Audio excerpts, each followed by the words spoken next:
Sir जैसे biomass industry में आने के लिए कई लोग सोचते तो हैं, लेकिन कई लोग आने से पहले डर जाते हैं, कई रिव्यूज लेते हैं। आपकी इस पे क्या राय है कि ये बिजनेस पे अपन कितना सस्टेन कर पाएंगे, कितना प्रॉफिटेबल है या नहीं है, आने वाले टाइम पे बंद हो रहा है क्या हो रहा है, तो लोगों में बहुत कंफ्यूजन है। तो आपका क्या राय है कि इस बिजनेस को करने के लिए, अच्छे से चलाने के लिए क्या करना चाहिए? Sustainability of any business is always in question. अगर हम बायोमास की छोड़ दें, हर बिजनेस के अंदर रहता है एक ओवर द टाइम ये मान लिया जाता है कि ये बिजनेस सैचुरेट हो चुका है, बट ऐसा कभी भी नहीं है। मैंने जैसे कई पिछले वीडियो में बताया कि there is an huge requirement and there is an huge gap between the demand and supply, first of all. But second thing is that कि हमको बिजनेस के नेचर को समझना चाहिए।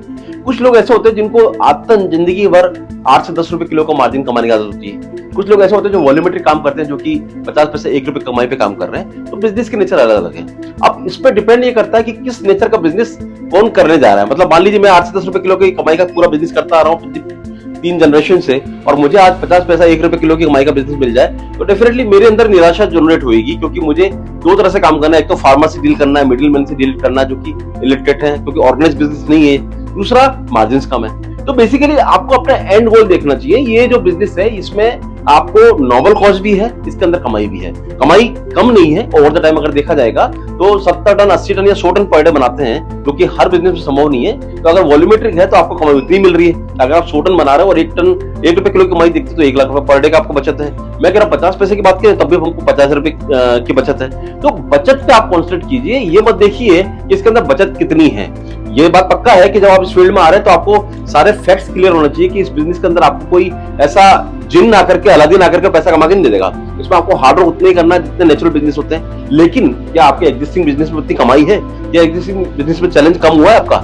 ऐसा कभी भी नहीं होता है। तो हर बिजनेस का हर समय प्रोस्पेक्ट जो होता है ना अलग अलग होता है। हम सैचुरेशन वर्ड को तो सोचे ही ना, लेकिन इसके जो डिमांड सप्लाई के गैप को हम इस तरह से देखें कि हम किस तरह से वर्सेटाइल प्लान लगा रहे हैं। मतलब अगर आपको पता है कि सब लोग भेड़ चाल चल रहे हैं और अगर आप भी भेड़ चाल चल रहे हैं तो आप भी दूसरे की तरह उनको गाली देंगे।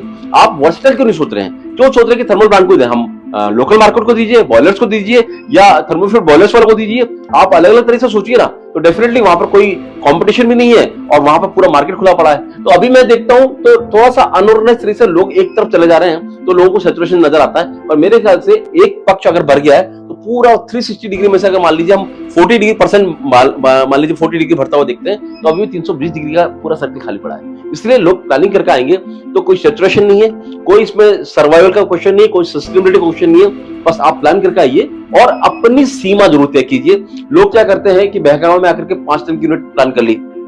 अब मान लीजिए 5 टन की यूनिट यानी 100 टन पर डे की यूनिट हो गई, उतना रॉ मटेरियल नहीं मिल रहा है। तो आपको अपने कैलकुलेशन जरूर करनी है, फील्ड स्टडी जरूर करनी है कि आपके एरिया में कितना रॉ मटेरियल है, कितना आप उसको